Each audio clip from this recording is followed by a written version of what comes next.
All right, Shelly, the floor is yours. Hello. Thanks so much for having me. I hope that I have lots of slides and I have lots of history, so I hope that's interesting. Um, I am also somewhat Zoom challenged. Like every time I get on Zoom, things work differently. Like the keyboard command that I used to turn video on my Zoom meeting that I have every day for some reason just didn't work. And so now I'm paranoid. So if I see him puzzled by anything, it's probably Zoom. Um, so let's see. I guess I'll start off with what I'm here to talk to you about is accessibility and Apple and their long history with accessibility. And I will point out that the reason I've come to you so formally dressed in this t-shirt is that it says accessibility sprinkles on it. I used to have a podcast called Parallel, and it was about the intersection of technology and accessibility. And the slogan was, it's a tech podcast with accessibility sprinkles. So this is the shirt that has survived that long gone, not long, too long gone. But anyway, it's still out there on the internet. You can find it, but I'm not making them anymore. But I just thought I'd wear the shirt to say, yay for accessibility, because it's the only accessible shirt I have. Okay, there we go. Hello. So this is about me. And I will tell you that at the end, I will have links. So if you're wondering what any of this sort of stuff means or how to find me afterwards, fear not, because there will be links at the end. So yeah, I've been around Apple stuff for a while. I am a person with low vision or a low vision person or visually impaired or whatever you want to call me. Most of my career I spent working in publications like MacUser, covering the same mainstream stuff everybody else was covering, but I was doing my own accessibility things for my own self. I wasn't writing about accessibility particularly, but I needed accessibility, and you'll hear some about that during this presentation. And having been around Mac stuff and accessibility so long, I thought instead of just sort of giving you the standard presentation about here are the things that Apple does as far as accessibility, which we will get to, that I would throw in a little history too. Because I think there's a perception out there in the world that Apple just does accessibility and it's awesome and that's all you need to know. And I have complicated feelings about that. But anyway, that's just basically who I am. I still write and talk about the Mac a lot and the Apple stuff a lot and accessibility specifically. So yeah, basically this is the screen I should have said all that on, but so basically we're going to spend some time with history and then we're going to get up to the modern day and even talk about the future. There's time for questions at the end, so please feel free to hold those for me because I won't be able to tell that you're waving at me until then. I won't be following the chat, so just hang on till the end and we can have questions and answers. So accessibility, there are all sorts of definitions out there. I asked my close personal friend, ChatGPT, to tell me what accessibility was, and I like the definition, so I decided to keep it. I will tell you that I am not in the habit of just doing what ChatGPT tells me to, so I read this and I went, this is pretty good. Oh, I can live with it. It says accessibility refers to the design of products, devices, services, and experiences so that they can be used by as many people as possible, including those with disabilities. Works for me. I think it's pretty accurate. So Apple is celebrating the 40th year of their 40th year of accessibility. So it's a self-proclaimed anniversary back to 1985. And when I first heard that, I was a little surprised because my experience of Apple's accessibility stuff doesn't go back that far. So I interrogated a little bit. And so I think it's valid. I think that when they say they go back to 1985, it means that's the first time somebody at Apple said and implemented anything to do with accessibility, whether it was available to everybody who used Apple stuff or not. In other words, the Apple II was accessible at the very beginning. The Macintosh was not. So 1985, Apple, this is the year after the Macintosh is released, of course, Apple creates its first disability office, later turned into an accessibility office. So in some level, Apple was thinking about accessibility. The Apple II, which I didn't personally use, even though I'm old enough to have done it, which is, you won't tell anybody, right? I'm old enough to have used an Apple II, but I never had one at that time. But I have a lot of friends who did, who happened to be blind. And the Apple II did have primitive screen reading ability. So if you were a blind kid and you wanted to use the Apple II for games, text games, or if you wanted to program, you could do that. And so there were people who very early on had positive experiences with Apple products, even though they couldn't buy a Mac and use it themselves because there wasn't any accessibility at that time. But that Apple II experience is foundational for things that we'll talk about a little bit later. So then a company called Berkeley Systems, which you may have heard of because they developed the screensaver After Dark and the famous flying toasters and later the You Don't Know Jack game. They began as an accessibility company. They were a father and son out of Berkeley who created together who wanted to create accessible software. And the first thing they created was for the Mac was something called Enlarge. And it basically allowed you to, it was a very primitive app, but it allowed you to zoom and it allowed you to move around your magnified view of part or all, eventually all of your Macintosh screen. It was very primitive. I actually was watching a demo today and I was like, oh my, first of all, wow, low resolution from 1985 is a trip if you haven't been back to what the Mac Plus looked like back in those days. But also just it was very primitive and very difficult stuff to do. And so it's interesting how hard they tried to make Enlarge a solution for somebody with low vision who was using a Mac. I was a person with low vision using a Mac, but I didn't have Enlarge because it cost money and I was a poor student at the time. Outspoken or not outspoken, pardon me. The next one they came up with was with uh, stepping out, because stepping out was really more about making it possible for you to use large monitors with the Mac and with a tool like Enlarge. So obviously, if you have a compact Mac in front of you, if you have a Mac Plus or Mac Classic and you have low vision, it would probably be cool if you could have a larger monitor. And in the late 80s, it was becoming possible to do that. But it wasn't necessarily compatible with magnification of the screen because there was such low resolution. So stepping out was sort of another step in making the Mac more available to people with low vision. Well, that was great if you had low vision, but that isn't helpful if you are a blind person. So if you have no vision at all, you need what is called a screen reader, which is a tool that will turn the interface into spoken word. So it will read not only the text that you're working on, but it will read the interface, the menu items, the windows, all that sort of stuff. And Berkeley developed one of those too called Outspoken. And at that time, it was the only screen reader available for the Mac. And again, it was a third-party tool, so it cost money. So anybody who wanted that tool either had to buy it themselves, or they had to be pretty committed to the Mac, basically, because it was pretty primitive back in those days. And you had DOS-based systems that had screen readers. Since DOS was completely text-based, it was fairly straightforward for companies to create screen reading software that would do some primitive form of speech to text, text to speech. And then, so Outspoken kind of required a commitment, and there were people who were big fans of it, especially once apps like Pro Tools became a thing on the Mac, because Outspoken made it possible, say, for a blind musician or a producer to use Pro Tools on the Mac.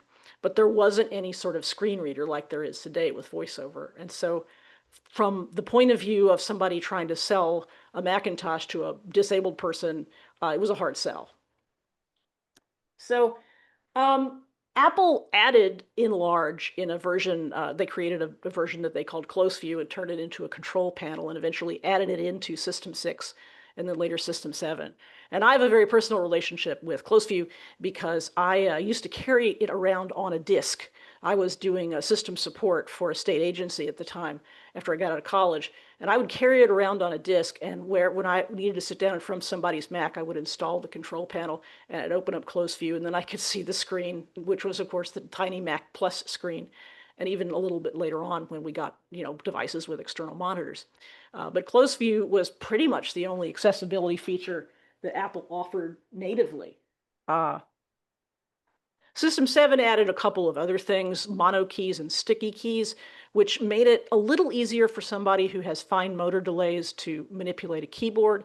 I can't tell you how well it worked. I know it existed, and so it was, definitely part of the system at the time, but I don't know for whom exactly that tool would have made it possible to use a Mac where they couldn't before. I suspect that somebody who had a significant level of disability would have found it not sufficient to their needs. Apple accessibility kind of disappeared at some point. When did it disappear? Well, let's talk about that a little bit. So through the 90s, we had Mac OS 7 or System 7 at the time. I always had to remember the nomenclature, and you may see inconsistencies in the way I've capitalized things on my slides, and some of that is because it in fact is inconsistent. So when I looked back at previous sources, it was like, that doesn't look right, but it kind of is. And there are probably a couple of cases where I didn't get it exactly right. But if I say Mac OS when I mean System 7, you'll forgive me because it's been a really long time. So those few tools were available in System 7. Outspoken could run in System 7, but it wasn't updated. At Berkeley Systems at some point sold Outspoken to a company called Alva, and it stayed around for a while. But my perception from people I knew in those days was that it really wasn't all that practical, and it wasn't updated to the degree folks wanted it to be updated. So two things happened. That happened. iOS the Berkeley Systems sold uh, Outspoken, and then the other thing that happened was OS X, OS 10. So OS 10 comes along 2001, and there was support for uh, System 9 software on top, but you couldn't, at a system level, have an accessibility layer. You didn't have one, I should say. In other words, OS 10 came out without any sort of accessibility whatsoever. So if you were booted into OS 10 in 2001 when it shipped, as I was because I had a contract to write a book at the time, and it was very difficult for me because my preferred accessibility tools were some magnification and a tool called invert colors, which still exist in various forms today. But when OS 10 came along, it pretty much took away whatever small amount of accessibility there was from an Apple point of view. So you see why it's kind of complicated, because when people talk about Apple having had accessibility for 40 years, there were periods, and there's another one coming up, spoiler alert, where they either didn't have accessibility or it wasn't as complete as we would like. So then came Mac OS Tiger. And by the way, I'm a big fan of the cat names. I'd like them to go back to that. If I had a vote, I'd like, let's find some more cats. I mean, Northern California, and I have lived in Northern California. I lived in San Mateo for several years. So I have a fondness for land masses and water features in Northern California, but I want the cats back. But what happened with OS 10 Tiger was that VoiceOver came on the scene. VoiceOver was not only the first screen reader for OS 10, it was the first screen reader that shipped with the operating system from either Mac or from either Apple or anyone. Because Microsoft had and still has a tool called Narrator, which really exists to make it possible for you to install the operating system, but isn't a proper screen reader. For that, you have to spend some money for a screen reader. But VoiceOver was a really big deal because it was built into the operating system. And what we found out as we went along, as somebody like me who was going to Macworld Expos and who was often on computers that were not my own, you could invoke VoiceOver on any computer. You didn't have to run around with a close view disk or an outspoken disk and install it on every computer you would encounter. You could just use a command key. It was Command F5, it still is, to turn VoiceOver on or turn invert colors on or any of those features on a Mac. So it really made it possible to be instantly touching a Mac and using a Mac in an accessible way, even if it was not your own Mac. And then you could return it back to the condition you found it in so that the poor slob you borrowed it from would not feel that they were using speech that they didn't want to use. So this was a huge deal. The other reason that Apple did this is that they were selling Macs into education. Famously, they had a very big contract to sell Macs to the state of Maine's education system, so every kid was going to get a MacBook. Well, here's the problem. If you're blind and you can't use that MacBook, how are you going to be integrated into the classroom? And I actually have a friend who was very involved in making sure that he was an adult at the time, but he was involved in making sure that there was some sort of consideration for accessibility for that purchase of all those Macs in Maine. And so Apple was kind of forced by the need to get into the education market to provide a screen reader. They first tried to buy one from the same company that makes JAWS, Freedom Scientific, for JAWS for Windows, it's Freedom Scientific, but that didn't work out, so Apple just went ahead and made one. So Apple did a good thing that was also good for Apple. And I think it's worth mentioning that simply because while we appreciate the accessibility opportunities that Apple provides to us, we know that they are a business and that the things that they are going to do for accessibility are going to make sense for a large population of people who happen to have disabilities. So Tiger was a big deal, still is a big deal. And that's where a lot of people that I know who were Apple II kids came back to the Mac. Because once they heard that, number one, there was a built-in screen reader, it wouldn't cost them anything, and they could get a Mac and they could actually use it just right out of the box, they remember back to those Apple II days. And I know half a dozen people who went, okay, I'm going to get a MacBook or I'm going to get a Mac Mini. Hmm. And they did that. And it created a lifelong fandom for this platform that is heavily based on a graphical user interface, even though they're blind or visually impaired. And while Apple was adding voiceover, they were adding back features for folks with low vision, like zoom and invert colors and that sort of thing. I should say right here that if you think I'm talking a lot about low vision accessibility more so than other forms, there's a couple reasons for that. First of all, well, it's me, and so this is the life I've led, and these are the kind of features I use. But the second reason is that that really has been Apple's focus, and you'll see that it expands out when we get to iOS. But the focus for a lot of the early accessibility work that Apple has done has been on visual accessibility. So next, in 2007, the iPhone comes out. And again, there's no accessibility. So we have this beautiful phone. I remember I actually was at I have to brag about this. I can't help it.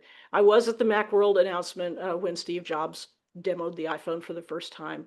And the thing that I remember most from that demo was when he pulls up the New York Times on Safari on the iPhone and he does a pinch to zoom so that you can move around the page. That was the closest to accessibility that you got on the original iPhone. But to me, it was amazing. And I, quick as I could, borrowed an iPhone from a friend because I didn't have the money to buy one if it wasn't accessible. And unfortunately, I found out that it really wasn't accessible enough for me to use it. So there were a couple of years there, and we'll get to what happened, but there were a couple of years there where the iPhone just, again, like the Mac had been after OS X started, was simply not available for somebody with blindness or a visual impairment. The next thing that happened, and this sort of presages things to come, is that in 2008, Apple created an iPod or added a speech function to the iPod Nano.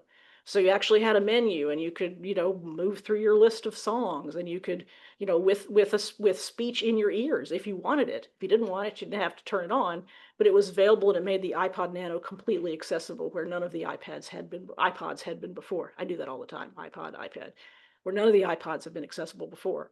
And the only way that was going to work is if iTunes on the Mac was also accessible.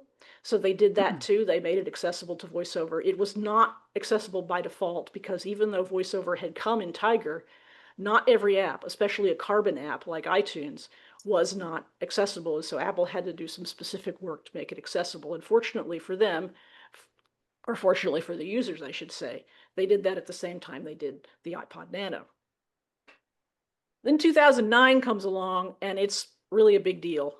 In fact, I've got screens for that. I did the wrong thing. I should have showed you. Here we are. Now we're in the right place. So in 2009, the Apple at WWDC, iPhone 3.1 and the iPhone 3GS were announced. And the reason I say 36 seconds up there is because that's how long it took for the announcement that was Phil Schiller was doing the keynote presentation at that WWDC. And Phil spent 36 seconds talking about the new accessibility features in iPhone OS, which was what it was called at the time. And so I created an audio documentary about that called 36 Seconds that changed how the iPhone learned to talk, which basically talks about not only what happened and how we got to the point where the iPhone had been accessible, but how important it was. Because you had all these people who were so devoted to their accessible Macs and to their iPods now and because iTunes was accessible, they really felt like this was an ecosystem they could live in. But the iPhone was and is the biggest deal at Apple, and it wasn't accessible. And so when that came along at the very end of the presentation, by the way, those 36 seconds come right before a discussion of the new Nike feature, which allows you to, the Nike Run feature. And then about 5 minutes later, the whole keynote was over. So a lot of people didn't even notice it. But people in the blind community noticed it because they had kind of been told, hey, there's something coming up that you might want to pay attention to. And there were a lot of people who ran out and bought phones and who got out of their phone contracts so they could get AT&T phones so they could use voiceover on the iPhone. It was an enormous deal.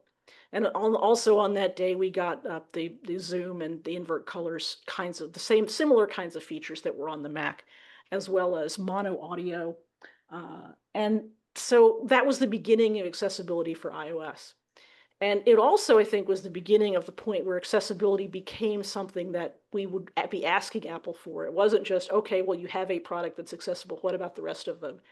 Well, now that iPods and iPhones were accessible, people started having expectations that they would be able to use Apple products if they had disabilities, and including people beyond visually impaired people. So they had to wait a little while to get some of those features for their needs. So there was a lot of uncertainty in that era because I think people were not sure how quickly Apple would make products accessible or how good the accessibility would actually be. The Apple Watch was a huge, I know I'm skipping ahead a few years, but the uncertainty was really palpable around the time of the Apple Watch because the iPhone and iPad had come out. There had been many, many updates to improve accessibility for those devices. But what were we going to do with this brand new thing, the Apple Watch? And how are we going to make it accessible? Are we going to have voiceover reading aloud so that everybody can hear what your watch is saying at all times? Well, no, we didn't know what that was going to be. And remember that the Apple Watch was announced several months before it actually shipped. And so because there was no mention of accessibility for the Apple Watch at the initial announcement, nobody knew what the accessibility situation was going to be. So that, I think, was the turning point. Because the Apple Watch was accessible when it finally launched, that was the turning point at which people started letting themselves believe everything Apple ships from now on at least has to address accessibility. Even if it isn't complete, even if it isn't everything that we would want, it is.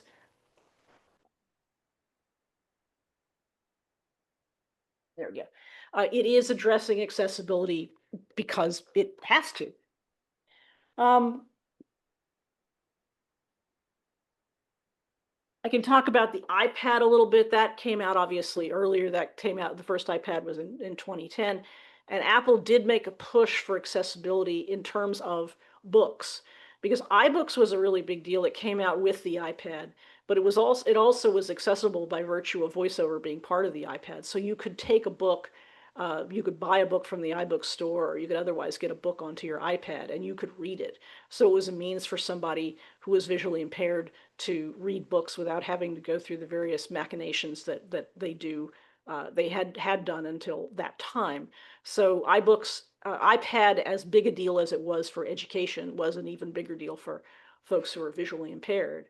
Apple TV, similarly, this happened around 2015. I probably should have paired that with the Apple Watch, because the version of Apple TV that was really accessible first was the Apple TV version 3, and it had a voiceover. It hasn't had voiceover. It's not changed a lot. There have been features that have been added over the years, but that was Apple extending itself, and it was one of the first TV set-top boxes that was accessible. You now have the Amazon Fire devices and the Roku devices that they are quite accessible, although the Roku voices are terrible. The Fire Sticks and the Apple TVs are really the best accessible tools for set-top boxes. But again, it was something that I think a lot of us were nervous about whether Apple was going to do it when they announced that update to the Apple TV in 2015, and they did. And again, it gave people a lot of confidence. Then the Vision Pro, which came out relatively recently and is probably the most visual device that Apple has ever created, just in terms of all of your interaction with it is through your eyes and through hand gestures. The accessibility in the Vision Pro is actually really fascinating, and it goes in very different directions in terms of alternative kinds of gestures and alternative kinds of input. There are people who have no arms who can use the Vision Pro because there's eye tracking features, and if there are people who are completely blind who can use the Vision Pro because there are alternative gestures, additional finger gestures that allow you to scroll up and down the screen while VoiceOver is reading to you. And I think, just to skip ahead a little bit, I think Vision Pro is kind of pointing the way toward what accessibility might mean in the future, when the devices are not just these slabs of glass and steel that are in our hands, but maybe in some other format. So Apple continue again. I think they did the hardest thing. Whether you've used a Vision Pro or not, or whether it's something that's interesting to you, it's worth noting that what they've done with accessibility in that device is really innovative and something I think that bears watching. So the modern era, and I'm not going to read through all of these, but I can talk about any of them you like. This is basically a list of features that is now part of the accessibility suite, mostly on iOS and iPadOS. As I say, there's accessibility on all the devices, but there's varying levels of complexity on different ones. The Mac, you might notice I haven't talked about the Mac in a while. The Mac is definitely accessible. It has VoiceOver. It has Zoom. It has a lot of the features that you'll see on this screen, but it hasn't really been updated or moved forward to the degree that iOS does. Just like the rest of Apple, I think the focus has tended to be on iOS and iPadOS, and now what the Watch and Vision Pro. So VoiceOver remains the screen reader. There have been a lot of updates to it, just in terms of like making it more, making it better and fixing bugs. Also, there is better support for Braille devices, both external devices, Bluetooth devices that you can connect to your um, phone, so that you can use the device both as a means of entering text and reading text. And then there's something called Braille screen input, which actually allows you to type on the screen in Braille. It's an amazing thing to see, but people who are full-time Braille users actually find it a lot easier than typing on the virtual keyboard on iOS. Hearing has really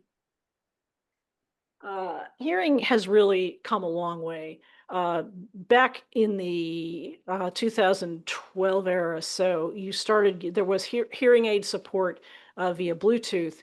Then the MiFi hearing aid standard came to be, and so there are a number of hearing aids that can pair with iOS devices. But now they've gone so much further. AirPods Pro give you a hearing test and can create a custom environment where it can actually support your hearing health as an over-the-counter hearing aid. Then there's Live Listen, which makes it possible for you to use an AirPod as both a microphone and a hearing device, not a hearing aid, pardon me. So that's really come quite a long way. Physical and motor, there are a lot of different features. Assistive touch, switch control are kind of the primary ones.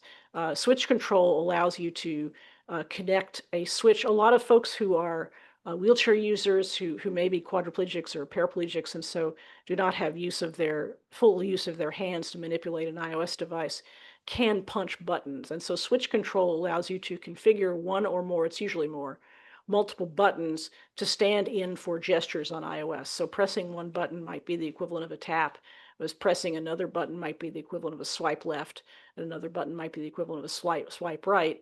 And with switch control, you can create an interface that matches your needs. And there are people who have these really cool rigs of multiple switches, and that's all made possible by the switch control interface. And assistive touch is for somebody who can touch the screen but may have difficulty holding the press as long as they need to or in the way that they need to. So you can control those things. What it does is actually creates a menu on the screen of several large buttons. So if maybe you have trouble getting to a particular area of the screen because it's very tiny, assistive touch can assist you with that. And that's come to the watch too, which is interesting. Excuse me.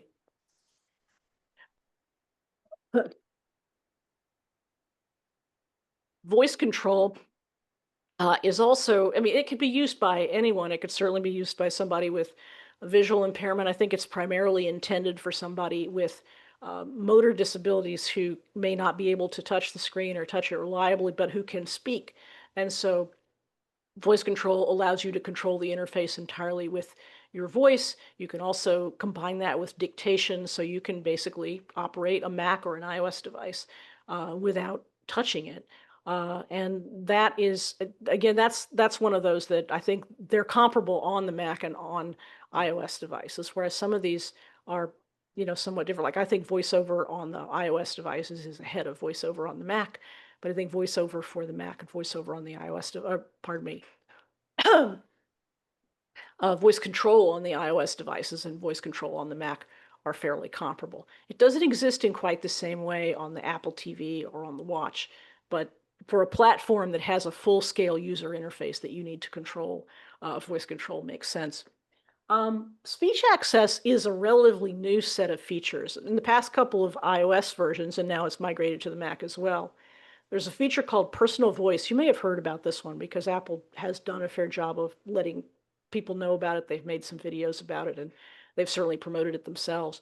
But if you are at risk of losing your ability to speak, so if you perhaps have a diagnosis of ALS or Lou Gehrig's disease, and you know you're going to be able, you know you might lose your ability to speak, but you still have it, you can record yourself. You can record your voice. It gives you a series of phrases that you record, and it essentially creates an AI-generated version of your voice. And um, it's remarkably good. I think it's better this year than it was last year, but it's a very good way to create a spoken interface so that when the time comes that you're not able to speak, if you can get the text into your iPhone that you want to say want spoken, you can communicate with your loved ones in that way. Live speech is a feature for somebody who may still have the ability to speak and may not even be in danger of losing it, but may be difficult to understand. So a lot of people use it, say, to order at a cafe. So you might have, you type into live speech what you want to say, and your phone will say, "I'd like a cappuccino, extra foam, please," or something, or whatever phrases you've entered into the device. So it's a real good way to sort of shorthand. It's like having flashcards or something like that, but in a spoken form. Voice shortcuts is another new one, which, like voice control, it's allowing you to control your phone, your device with speech, but it's very specific tasks. So if you want to open Control Center, or if you want to um, quit an app or something like that, you open Mail, vocal shortcut can do that for you. So these are all in the past couple or three versions of iOS and macOS, and they really are, I think, they benefit more than a lot of other features from machine learning and AI technology and the hardware, because that level of power is required to make those features work. So I want to talk a little bit about a feature called assistive access that's under the cognitive access umbrella. Um, if you've used Android phones, you may know that there are what are called or launchers that allow you to customize the Android interface and perhaps make it simple. If you've ever seen a Jitterbug phone, those interfaces give people access to the Android phone, but a less complex version of the interface. So it's often for somebody who's older, or maybe somebody who's cognitively impaired, who can't handle the level of complexity or the number of icons that you normally see on a phone screen. And assistive access is Apple's first attempt to do something like it. It's not implemented quite the way Android does it. You can't customize it quite as much, which is a very Apple thing. It's a very Apple-y implementation of this. But the idea is that if you're if you have a person in your life who's cognitively impaired and can use an iPhone, but maybe not doesn't do very well with all the number of apps and all the number of settings and all the number of choices you have to make as an iPhone user, you can configure assistive access so that they only have access to a very few apps. So perhaps it's Mail. There's an app called Calls that is a combination of phone and FaceTime. Mail, photos, camera, video. So it's basic communication tools. There you can allow other apps access. You can allow access to other apps as well. But the basic Apple apps that are communication apps that they believe most people are going to want. Did I say Mail? I didn't mean Mail. Mail is not included in that. It's mostly for messaging or videos or photos or music, things that somebody might want to do in a simplified interface. And I say it's a hidden gem because I don't think a lot of people know about it. It completely takes over your iPhone, and it's its own interface, and it's not for everyone, but it's worth looking at for somebody who might be have some cognitive issues, or even somebody who's just not experienced with technology and who's older and who wants a very simplified interface. So I want to say a few things about my thoughts about accessibility where we are. I mentioned that AI and machine learning are really valuable in terms of actually implementing the speech interfaces that Apple's created. AI and machine learning are also extremely helpful in terms of doing things to assist people with disabilities in learning about their environment, learning what's going on around them. So I can use an AI tool to have a photograph described to me, or I can use a tool to have it tell me what color my shirt is, or what denomination the bill I'm holding in my hand is. All these tools exist, most of them from third parties, but Apple created, the chips that are in our modern iPhones are now capable of providing support for these apps that do these things. And Apple itself, through description modes, which is another accessibility area that I can talk about, is using AI to basically provide descriptions. Some visual intelligence does some of this. But the idea is that if I need to know something about my surroundings, the first description mode they created was actually during the pandemic, and it was basically for social distancing. So you opened up the magnifier app and you could point, and it would tell you there's a person 10 feet away from you, 5 feet away from you, whatever level of closeness you chose. And then it would, and so you could, stay that social distance from that person if you wish. And then they added other description modes that would help you identify what's in a room, or they would help you identify that there's new one that does furniture. There's one that reads text. There are a whole series of them. Some of them are only available on phones that have LiDAR sensors, so the Pro and Pro Max phones, but many of them are available on all modern iPhones. And I think that those features sort of show the conundrum for folks with disabilities in AI, because I don't know about you, but I'm something of an AI skeptic. I use the stuff. I used ChatGPT to do my accessibility definition earlier, but I also am not somebody who has run, helter skelter into the burning building that is AI sometimes. But it does have some value in the sense that it can interpret information that somebody with a visual disability, particularly, doesn't necessarily have the ability to interpret with their eyes, and can bring information back to you that's useful. So I think there are a lot of conversations that we're having, and goes to autonomous vehicles and all those sorts of things that rely on some sort of AI technology. So there are a lot of conversations that happen in the disability community about how AI is both a benefit and something that we should be, wary of. So the third-party apps that do AI things there's a really good app from Microsoft called Seeing AI, which was developed by a blind gentleman who works at Microsoft that does a lot of these things I was talking about. It identifies currency and the color of items, and it has a fun tool in it where if you point it at a group of people, it will like try to identify them. A 47-year-old woman with dark hair smiling. So you point it at people and you see whether it gets the ages wrong. But it has a lot more practical applications as well. And so again, there's so much that AI technology allows us to do, but there's so many other reasons to be wary of it as well. Then the last thing, there are also tools that do live description, like Ira and Envision AI, and my brain, things are leaving my brain today. What's the app that I use? Hold on, I'm trying to think of. Well, there's Be My Eyes is another one, where basically you point at a scene or an object, and you get you get into a text interaction with an AI. You point at it and you say, what's going on in this image? Or even you ask a specific question, like, I've done this myself. I've dropped my AirPod. Is it in view? Is it nearby? And you'll get back a text thing that says, yes, it's toward the bag on the left, or it's on the floor next to the red shirt, or something like that. And so again, these are very useful tools that are made possible by Apple technology, but that have been implemented by other app developers who, are enjoying the benefits of the fast chips that we have. I talked about Vision Pro accessibility a little bit before, and I guess to be slightly more specific, what I will say is that I went through the Vision Pro demo when they first came out, the standard demo you get at the Apple Store.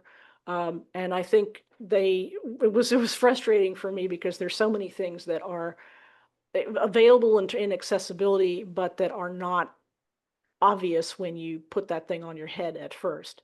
But what Vision Pro gesture, what it will allow you to do if you can't use your eyes to scroll the screen or to move from one part of the screen to another, it lets you use your head, or it lets you use your wrist or your hand, or some combination of all of these modes of expression, whatever your physical body is capable of doing. So again, that benefits not only a person with vision impairment, but a person who may not have arms or may have some other limitation. And so I think that's relevant for the future, because I'm for one really want the smart glasses. I want them now. I want them yesterday. Uh, Meta smart glasses, by the way, work with the app I was talking about, Be My Eyes, and also Ira, where you can put those glasses on your head and you can interact with the AI tools on the other end, Be My Eyes or Ira, and it will provide that similar kind of information to you. So it's a hands-free experience. And if I can get that from Apple, I'd be pretty happy. Um, As I mentioned, I think the Mac specifically, VoiceOver, but a lot of other features, is kind of behind the other platforms in terms of accessibility. And I think, unfortunately, it's probably a similar problem that Mac apps and Mac functions have relative to iOS, because the iOS is, where it's at, and where the money and where the effort is spent. And a lot more people have iPhones than have Macs. iPhone or Mac VoiceOver works, but it could be better. App developers could do more to make their Mac apps accessible as they have their iPhone apps. There are always issues with developers and accessibility having to do some certain things to make their apps voiceover compatible, because many of them are and some of them are not. Um, so that's what I'd like to see is Apple gives some attention to the Mac in terms of accessibility. They have made some strides in other features, like I said, voice control. I'd like to see eye tracking. I'd like to see more physical accessibility remediations on the Mac side as well as on the iOS side. So here are all my links, and I'm gonna, let you take any of those down that you want to. But if you have any questions, I don't know what your protocol or how you guys usually do questions here, but just fire them away at me. Like I said, I can't necessarily tell who's raising their hand or whatever, but maybe Linda, you can facilitate that, or somebody can.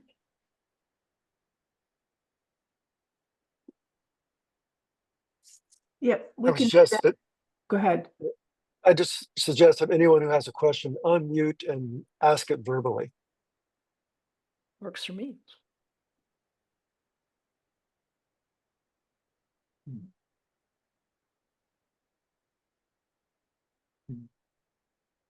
You have something? A question on our end. Some of the items or a lot of the items here, of course, are being designed specifically for people with vision impairment, cognitive impairment, perhaps some motion impairment. Not all of these things are exclusively for those people. A lot of this stuff, I presume, should be useful to the rest of us as well, for some everyday tasks. Can you point on anything on that? I guess I'm not sure what you're talking about. Accessibility features within the Apple platforms, or what are you Yes. addressing? Yeah. Sure. I mean, there are plenty of accessibility features that people without a disability can benefit from. I guess the most obvious one is Zoom. If you can't see what's on your screen, you can zoom in with the accessibility Zoom features. Or if your app supports what's called dynamic type, it means that if you've enabled slightly larger text size, the app will adjust its text size to match what you've asked it to do as a percentage of uh, of the maximum. And so it can, you can read text a little bit more easily, even if you leave the rest of the iPhone interface the same. Another feature that I really like, a lot that I like that for, it is in settings, in accessibility settings, there's a feature called per app settings. And basically what it lets you do is customize low vision specific settings for that app specifically. So in other words, if I can read the text in mail and messages just fine, but another app like my grocery store app for some reason has teeny tiny text and they don't support they have not chosen to implement larger text, I can go into accessibility per app settings and I can turn on larger text sizes just for that app. I also do that when an app doesn't support dark mode and I really want dark mode. For that app specifically, I can get smart invert colors, which is not exactly dark mode, but it's close. So I would guess the visual interface ones are the most applicable to folks without a disability. Hearing as well. Certainly the hearing tests and the AirPods Pro being used as sort of an over-the-counter hearing aid equivalent. Even if you don't have hearing loss severe enough to require a hearing aid, you may have developed hearing loss over the course of your life. And the hearing test with AirPods Pro will tell you that, and then it will adjust the behavior of the AirPods to compensate for whatever hearing loss you have. So those are just a couple of examples.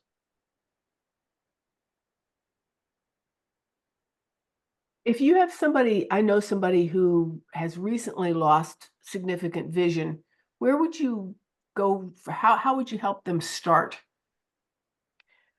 In terms of using Macs and iPhones and things Yes, specifically? yes. Well, I guess I'd say a couple things. I mean, there may be, depending on whether there's somebody that's getting rehabilitation services from the state or from another agency, there may be training resources available. So there are folks out there who, either privately or under contract with rehabilitation agencies, will provide hands-on training, and it's often one-on-one training.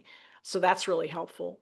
Because you can get a very specific level of training. This is the kind of thing I need to do. I need to do Excel spreadsheets, or I need to do social media, or I need to do some specific task, and that one person can assist with that.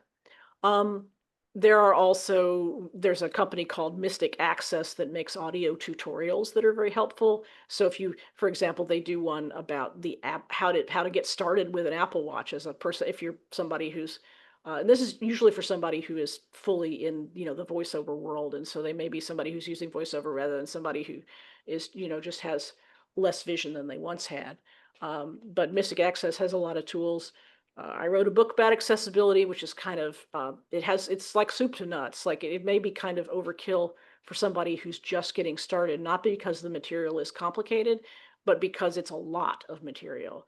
And probably what they want to do is make sure that whatever tech they have been using is still the tech that they want to use, and having some individual who can help train them might be a good place to start. Or even just learning a little bit about what the accessibility features are. Like what do they need? If they're completely blind, then voiceover is going to be it. If they're somebody who has some vision, but some usable vision, but not as much vision as they did have, some of the low vision features, but maybe not all of them, are going to be what they're going to want to focus on. Okay, thank you. Okay. Other questions? Anybody? An extra question beyond this is there anything as far as activities that we as just other users can do to help make these tasks easier for people with disabilities on the web? On the web, I'm glad you added that, because web accessibility, it's not something I covered because it's very much a separate discipline than this. But web accessibility is a big issue in several ways. I mean, people who websites that are designed with a lot of dynamic content can be made inaccessible without meaning to. And I used to say, back when Flash was a thing, I used to say restaurants with Flash websites were the devil. But I think there are ways that you can determine whether your website is already accessible and do things to fix it. If you just want to make sure that you're not making any mistakes going forward. I mean, a few things that are important are color contrast for somebody with low vision. So don't, the extreme example would be, like red text on a black background, or some pale yellow text on a white background, or something that's really too close in color. There are professionals out there who do consulting on website development accessibility, and they have meters that will basically run your website through software and say, oh no, it doesn't quite meet what's called the WCAG standards. That's web content accessibility guidelines. And so if you're developing a website professionally for anyone, I would definitely encourage you to find out more about WCAG compliance. And for an individual, it's kind of hard for me to explain that in detail here, but basically what it means is that your content is labeled so that a screen reader can read it, and your colors are separated enough that the text from the background so that it can be seen by somebody with low vision. And the last thing I would say, just because it's something that a lot of us are talking about lately, there are AI-based accessibility overlays that are supposed to automatically make websites accessible.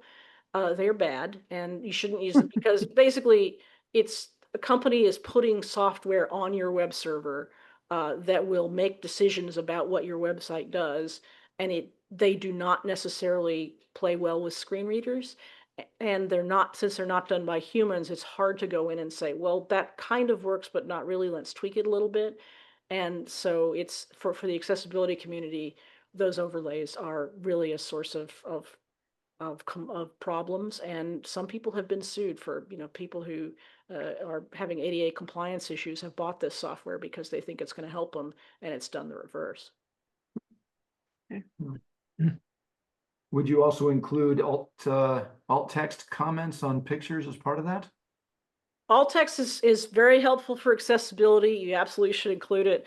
I would also say that's something you can do in your own social media. Like if you're posting something, almost all of the platforms now have the ability to add an alt text description to your image. And that also includes, by the way, if you screenshot text, like if you read a newspaper article and that paragraph was just really interesting and you screenshot it and put it up on Bluesky or Twitter or whatever, if I'm there, I'm not going to read it, because if it doesn't have alt text, it's hard for me to, I have to take it into another app and have the text basically OCR'd, and I'm not that interested in what you had to say, to be honest. And so if you want me to read it, you're going to need to turn it into alt text. And as I say, most platforms make that easy for you to do. I have a whole I have a whole presentation about web accessibility that I do, but if I start it, I'll never stop. So Very good. Thank you. Hmm. Anybody else? Okay, Shelly's in another time zone here. It's a little later there, right? yeah, it is almost my bedtime. Yeah, so we should probably let her go. Thank you very much. Yes, thank you. It's very good. Thank you. Thank you all for having me, and I'll make my presentation available so y'all can. And I know this has been recorded, so all that long page of links will be available, as well as all the other stuff. I think there probably were things I didn't talk about that I skipped over for time reasons, so it's all in there. No, that's okay. It worked perfectly. Thank you. Yeah, Appreciate it. very good. All Yeah, righty. thanks again. Thanks, Shelly. Thanks. Okay.